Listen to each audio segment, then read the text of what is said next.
The Panthers underachieved during the Cam Newton-Ron Rivera era? 2018. At some point before the start of the 2018 season, a new owner or ownership group will likely purchase the Carolina Panthers from disgraced owner Jerry Richardson. And while, like everything else in sports now, it will be a calculated and cold business decision based on future profits, there will be someone forking over millions, possibly billions, of dollars who will ask a simple question. What type of team am I buying, anyway? It's an interesting thought following Carolina's spirited 31-26 loss to the Saints in Sunday's wild-card round. The Panthers have made the playoffs in 4 of the 7 years of the Cam Newton-Ron Rivera era. They reached one Super Bowl, but were overwhelmed by a generationally talented Denver Broncos defense. They won 3 division titles, but one came during a year where the team was 7-8-1 and advanced in the playoffs only because they faced a Carson Palmer-less Cardinals team in the first round. They've had stretches where they were unbeatable, and stretches where they are so confounding offensively that it's hard to believe they've had the same coordinator since 2013. A new owner might wonder, have the Panthers underachieved during the Rivera-Newton era, or is this just another good football team being muted amid the Patriot dynasty? On Sunday, it was hard to pick them apart. Newton was blindsided in the third quarter by Saints defensive tackle David Onyemata after escaping from another oncoming defender.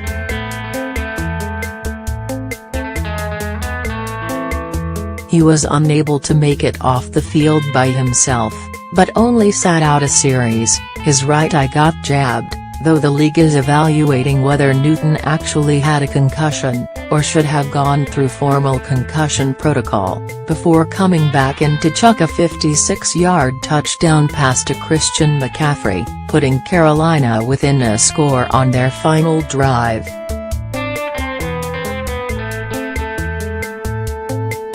On defense, they bottled up Rookie of the Year shoo-in Alvin Kamara, holding him to just 33 total yards. He averaged nearly 100 total yards per game this season.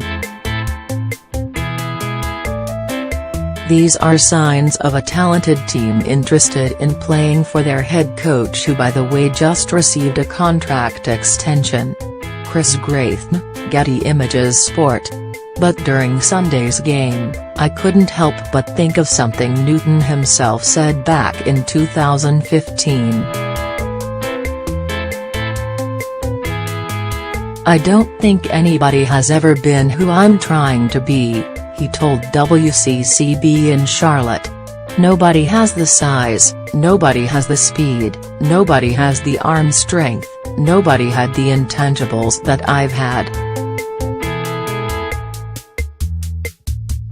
I'm not saying that to say I'm a one-on-one type of person that this league will never see another. No, I'm not saying that. I'm just saying that so much of my talents have not been seen in one person." Newton was right back then. When the Panthers are humming, there is not a single defender in the league who can match Newton's skill set. He is taller and heavier than Ben Roethlisberger, but he was only about 0.18 seconds slower than Michael Vick's pro-day 40-yard dash time, and yet, there are offensive coordinators in this league designing more prolific offenses for Case Keenum, Joe Flacco, Alex Smith, Blake Bortles and Jared Goff. There were moments this season, and throughout Sunday's game, where this loaded roster lacked any panache. Christian McCaffrey and Greg Olsen are stars.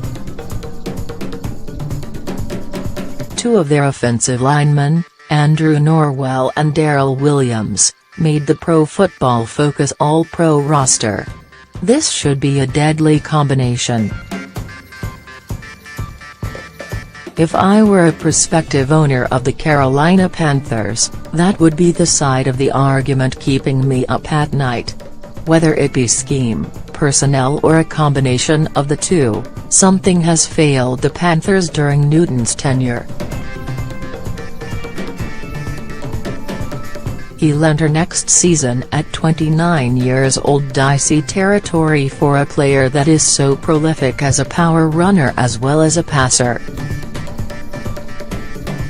Did we all just expect too much out of Newton, or were some of his best years squandered trying to figure the whole thing out?